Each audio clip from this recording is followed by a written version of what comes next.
Bom dia, amigos e amigas, bom dia, senhores e senhoras. Eu sou Daniel Nonato. Obrigado a vocês pela presença em nossos encontros matutinos. Hoje, domingão, aqui direto via YouTube. Então, você que está no WhatsApp não recebe o áudio hoje. Lembrando que de segunda a sábado nós temos nosso compromisso de estar lá no WhatsApp via áudio. E hoje somente via YouTube. Damos uma folga pro pessoal do WhatsApp, não é isso? Mas, se você que está no WhatsApp, que conseguiu clicar no link que nós botamos lá nos grupos, obrigado a você que veio falar conosco, obrigado a você que acessa via Facebook, também no Facebook, nós colocamos o link hoje, não é isso? Também você que está no Instagram, que vai receber aí também via Instagram o link, não deixe de acessar. Obrigado a você pelo seu sim, pela sua presença. Lembrando que o mês de julho já foi. O mês de julho é marcado aí pelo aquecimento das campanhas eleitorais, onde as pessoas costumam já começar a fazer suas, vamos dizer, seus encontros, fechando, assim, e aí você vê que alguns candidatos a prefeito já estão decididos em algumas cidades. Inclusive na minha querida cidade de Japeri, temos aí alguns candidatos. Certamente, durante o jogo político, eu irei apresentar aqui o meu candidato a prefeito. É sério. O meu candidato a prefeito eu vou apresentar para vocês aqui em nosso canal. Vou dizer, ó, tô apoiando fulano, meu vereador vai ser ciclano. Ainda é cedo para dizer isso, então a gente vai deixar isso para falar depois. Mas já sabe em quem eu não voto, já falei isso algumas vezes já. Mas em quem eu voto eu vou dizer futuramente. Mas aí você vê claramente que há projetos políticos sendo construídos e há projetos políticos sendo feitos em nossa querida realidade da Baixada Fluminense, em todo o Brasil. Cabe a gente escolher. Eu acho que votar branco e votar nulo não é a melhor opção. Você se abster do seu direito de decidir não é a melhor opção. Por isso, hoje eu convido a você, e convido não somente você, mas todos nós somos convidados a ouvir a todos os candidatos. Ontem eu estive num encontro com uma pré-candidata a vereadoras, ouvindo a proposta dela, ouvindo o que ela tem a dizer. Outro dia estive num encontro de um outro pré-candidato a vereador, também ouvindo a proposta, ouvindo o que ele tem a dizer, também ouvir candidatos a pré-candidatos a prefeito. O interessante, a gente nesse período eleitoral, é ouvir, mas não gosto de política. Não é questão de gosto, é questão de necessidade. As pessoas às vezes ficam querendo ter somente aquilo que gosta. Não, vou ficar somente com aquilo que me interessa, somente com aquilo que me faz bem. Senhores, às vezes é preciso comer o jiló para poder entender o bem que ele faz. Às vezes a política que você acredita é a política da omissão. E nós, como cristãos, não podemos ser omissos. Por isso, se faz necessário ouvir a todos os candidatos, até aqueles que a gente não gosta. Eu procuro ouvir a todos. Como eu disse, na outra semana fui recebido no gabinete da prefeita de Japeri, candidata à reeleição. Não voto nela, deixo bem claro já isso, mas fui recebido por ela e também conversei com ela. E a gente tem que construir essa ponte. A gente que vai contratar um funcionário, antes de contratar o funcionário, a gente faz a entrevista. Vai ver em que ele é formado, vai ver naquilo que ele pode somar com a empresa ou com a nossa casa. Só que as pessoas às vezes não querem saber. Não, política é uma coisa que não serve para mim. Aí acontece isso aí. Uma das orientações que eu posso passar, já que no período já pré-eleitoral, já de campanha começando daqui a pouco, é que nós, como os cristãos, somos convidados a olhar para aqueles políticos, para aqueles candidatos que veem a política com P maiúsculo, como diz meu amigo Nélio Fiorin, com P maiúsculo de povo, com P maiúsculo de pobre, com P maiúsculo de pessoa, não com um P maiúsculo de problema, porque a política ela só tem um problema, o mal político e o mal eleitor, pois todo o político que você tem lá na Câmara dos Deputados, lá em Brasília, lá na Alerj, aqui no Rio de Janeiro, lá na presidência, lá na Câmara dos Vereadores, lá na prefeitura, ele saiu de uma sociedade que diz que não gosta de política. E aí ele pode fazer a boa política com P de povo, com P de pobre, com P de, vamos dizer assim, popular e com P de poder serviço. Ou pode fazer a política da corrupção, que muita gente gosta, que muita gente se valoriza, que muita gente prega como base para a sua vida. E a gente tem que combater todo tipo de político canalha. E aí eu falo sempre, não podemos reeleger ninguém. E eu sempre defendo que o mandato de vereador, que o mandato de prefeito não seja um mandato com reeleição. No momento que tem reeleição, a pessoa relaxa, não, se não der para fazer dessa vez, daqui a 4 anos eu venho de novo e tento de novo. Sem contar os políticos que são aí cabideiros. E aí eu falo mais ainda. E ainda tem os que não são políticos de mandato, mas são políticos canárias, aqueles que gostam de uma boquinha e defendem o seu candidato até com a alma. E como eu disse um tempo atrás, volto a repetir, o problema da política não é o político, é o puxa-saco do político. O problema da política, às vezes, não é o político que quer fazer as coisas erradas, é a população que lhe permite ir confiando mais um mandato. E nós temos aí vários exemplos aí, basta você pesquisar aí e ver quantos estão perpetuados no poder, quantos estão perpetuados no mandato de vereador, no mandato de deputado, no mandato de senador, e estão lá há tantos anos e nada produzem para o bem da comunidade, para o bem da nação, para o bem do município. O que vale a gente pensar bem que a política ela tem que ser um meio, e como diz o Papa Francisco, um meio para vivermos, para praticarmos a verdadeira caridade. O evangelho de hoje, que nós vamos ler daqui a pouco, o evangelho de João, capítulo 6, versículo 1 ao 5, nos ajuda a pensar na ação de Jesus, nos convida a olhar a ação dele perante a realidade. E a gente ainda olhando para o campo da política hoje, daqui a pouquinho nós vamos ver o resultado, mas à noite ou amanhã, não sei como é que vai ser isso, temos a eleição acontecendo na Venezuela, e eu convido todos vocês, você que é cristão católico, você que é cristão de outra igreja, você que é de outro grupo religioso, que não deixe de rezar, não deixe de orar, não deixe de mandar pensamento positivo pelo povo venezuelano. A eleição lá na Venezuela, nesta vez, é uma das mais complexas, porque existe uma oposição com chance de vencer nas urnas. E nós acreditamos que se faz necessário a troca, a alternância de poder, para o bem da sociedade, para o bem daquela nação. Chega de ficarmos tentando da mesma maneira. Às vezes, do jeito que eu prego, do jeito que eu falo, não é o melhor jeito. Está na hora de ouvirmos outros pregadores. Talvez o jeito de Maduro coordenar, de presidir o país, não está sendo o melhor jeito. Está na hora da Venezuela experimentar um novo jeito de fazer o seu governo.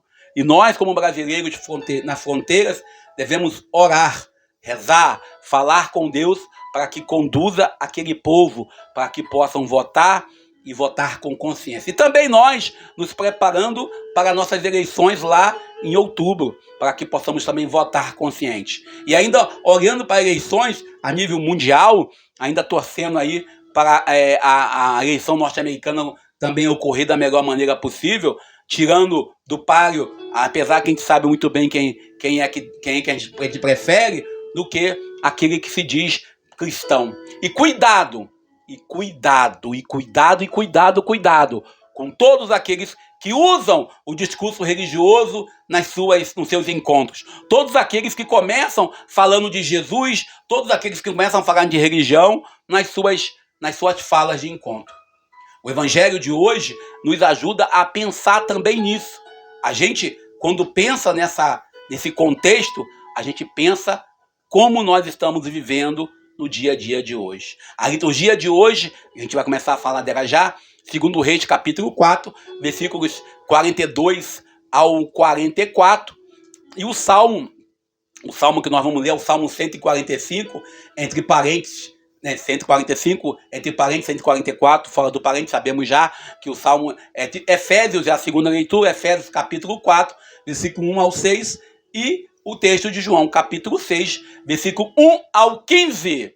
Lembrando que o capítulo 6 do Evangelho de São João é um reservado para o discurso sobre o sacramento da Eucaristia, para quem é católico. O sacramento da Eucaristia, para quem não sabe, é o mistério de amor, aonde Jesus se entrega na última ceia, quando ele diz, tomai e comei, isto é o meu corpo. Mas aqui nesse mistério que nós estamos lendo, o sacramento também fala do pão. A pedagogia de Jesus é mostrar a necessidade do homem de se alimentar. Jesus, quando mostra aqui o discurso dos pães, onde fala-se da fome, e nós sabemos que o ano B, para quem não sabe, a liturgia católica é dividida em A, B e C, a gente reza nesse sentido. A gente sabe que no ano A lemos o Evangelho de Mateus, no ano B lemos o Evangelho de Marcos, no ano C, no domingo, lemos o Evangelho de Lucas. Então por que estamos lendo João? Porque o evangelista Marcos nos dá essa vantagem. Nesse período, final de julho, início de agosto, a gente começa a entrar no texto de João, no capítulo 6, para misturar, para mesclar a nossa experiência com o sagrado. A prática pedagógica de Jesus deve ser um grande sinal para que nós também possamos ser pastores melhores, para que nós possamos melhores agirmos na sociedade. Jesus, ele se compadece. Aquela multidão tinha fome, aquela multidão o seguia, por isso ele se preocupa. Nós que anunciamos o Evangelho, e aquilo que Paulo fala sobre anunciar o Evangelho, devemos olhar com muito carinho para a nossa prática pastoral. Nós devemos anunciar o Evangelho, não somente o Evangelho da palavra, mas também o Evangelho da fartura. Nesse tempo onde temos ainda milhares de brasileiros que passam fome, milhares de brasileiros que passam necessidade, milhares de brasileiros que estão apenas com uma refeição por dia, e milhares que estão sem alimentos nenhum, que nós devemos entender como nós estamos agindo na sociedade. Antes de anunciar a palavra de Deus, e eu lembro aí de um pastor essa semana questionando: cadê o hospital de campanha, cadê o hospital público, cadê o hospital de caridade das igrejas evangélicas, cadê os hospitais de caridade das igrejas que pegam e pedem o dízimo?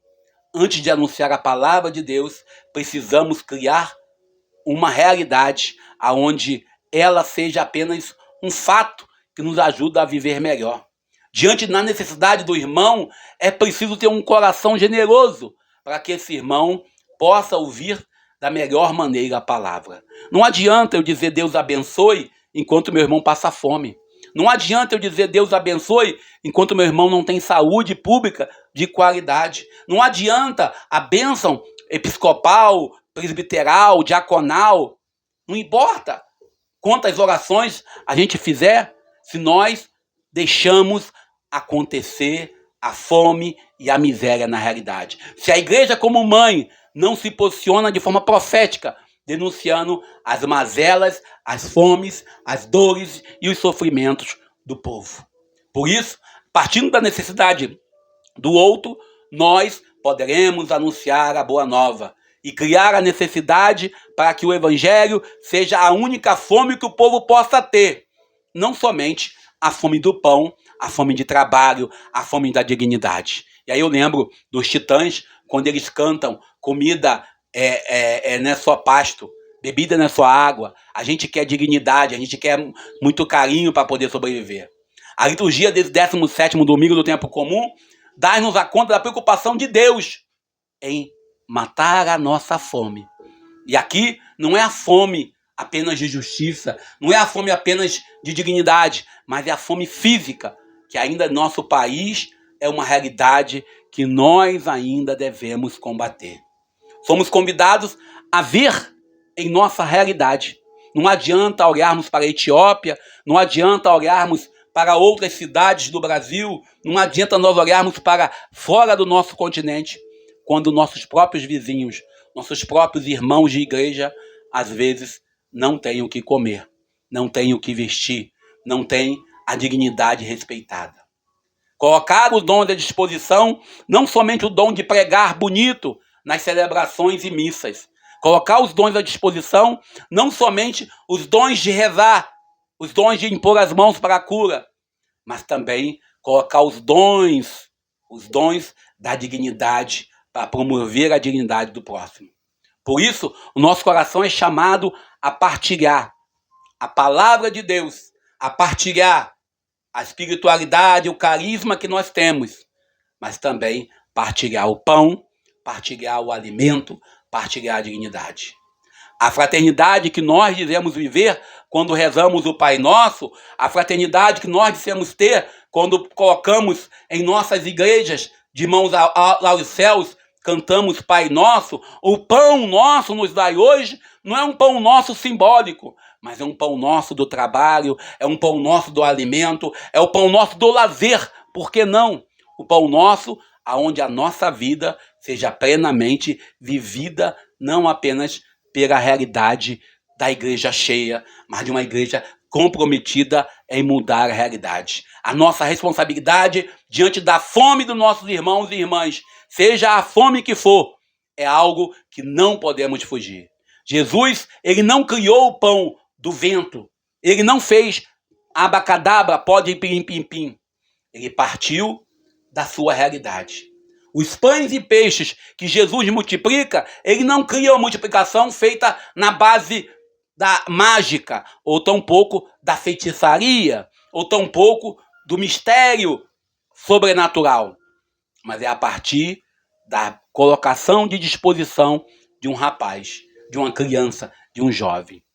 Quantas vezes nós somos convidados a ser esse jovem que se coloca à disposição? O partir dos pães que Jesus faz hoje é o partir do pão entre os pobres. E aquilo que a irmã Madre Conceição aqui das Clarissas fala, e fala com muita certeza, ela da sua cadeira de roda, ela na sua idade já avançada, grande Madre Conceição nas Clarissas, ela diz: as mãos mais pobres são as que mais abrem para se doar. O interessante é que a preocupação dos apóstolos nesse evangelho é ridícula, e alimentar uma multidão de 5 mil homens, sem contar mulheres e crianças, então eram muito mais pessoas. Jesus, quando faz a bênção e começa a partilhar, a entregar o pão entre os seus, ele nos dá o exemplo, ele nos mostra que é preciso nós partirmos do pressuposto que a vida da gente tem que ser doada, tem que ser partilhada. Uma pequena quantidade que ele começou, e aí a pequena quantidade se tornou grandiosa. O interessante ainda é que aquela multidão ficou indignada por aquele gesto daquela criança e também, de acordo com a tradição, de acordo com as reflexões, também começou a partilhar o que tinha. Não é só pregar aqui na internet, não é só pregar bonito no altar, numa missa ou num culto. Também é partir do princípio de você ser o exemplo nas suas atitudes. Jesus não olha para nós e fala: vai, faz agora. Ele faz para que nós possamos fazer. Ele, quando desce dos céus, se enfia no seio de Maria e nasce de Maria no Natal. E ele, quando vive o período do seu ministério, ele veio para dizer: é possível fazer. O nosso olhar deve ser não somente para o mistério da multiplicação, mas também para a forma em que Jesus agiu diante de um problema, diante de um sofrimento, diante de uma dor. E aí a gente usa sempre essa frase, eu falei essa semana: quando damos amor, só podemos receber amor. A gente, quando se coloca à disposição da comunidade, a gente, quando se coloca à disposição para mudar uma estrutura, primeiro devemos mudar a nossa estrutura interna. Um pouco do nosso tempo que é entregue, um pouco do nosso amor que deve ser colocado, mas não espere que o outro também lhe dê amor. Jesus, ao receber aquele jovem com os pães e peixe, ele mostra claramente que é preciso construir o reino dos céus a partir dos pequenos. A preocupação de Jesus era a preocupação que nós ainda temos no Brasil: a fome de uma multidão de pessoas. Sinalizar que nós somos preocupados apenas com a fome, mas o que nós de fato estamos fazendo para erradicar a fome? O que de fato nós estamos fazendo para superar essa miséria que nós temos entre nós? Quando lá em 2003 eu escrevi um artigo falando que uma coisa é a pobreza, outra coisa é a miséria que nós, homens e mulheres, costumamos praticar. Sabemos que o porquê hoje ainda temos milhares de pessoas que passam fome.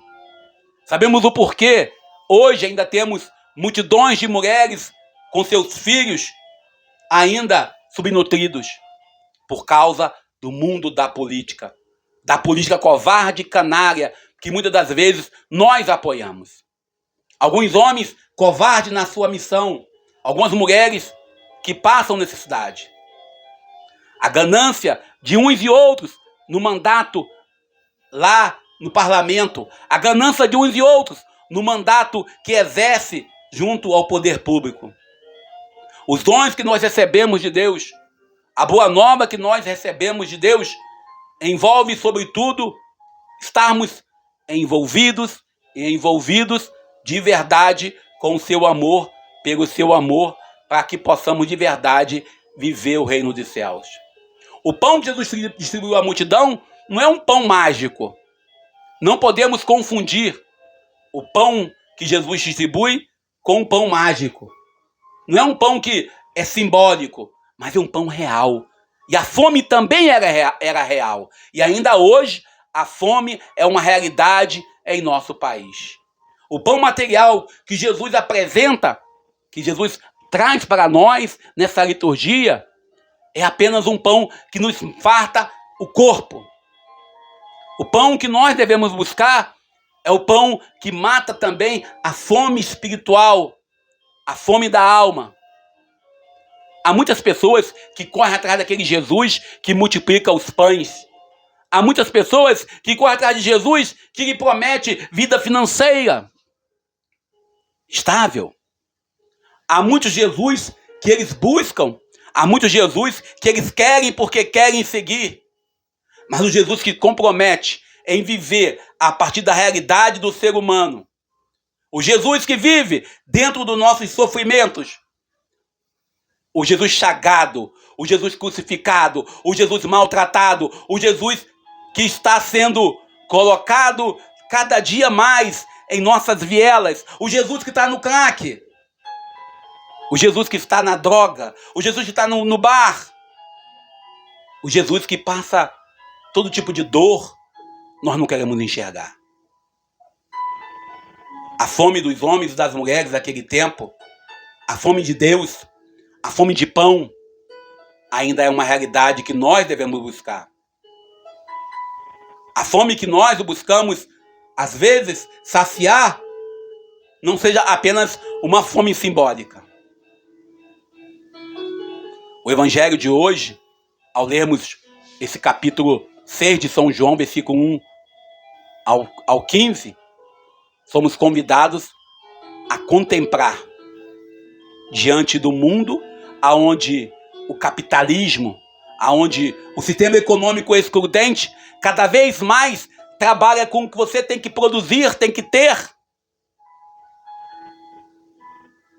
O sistema que exclui.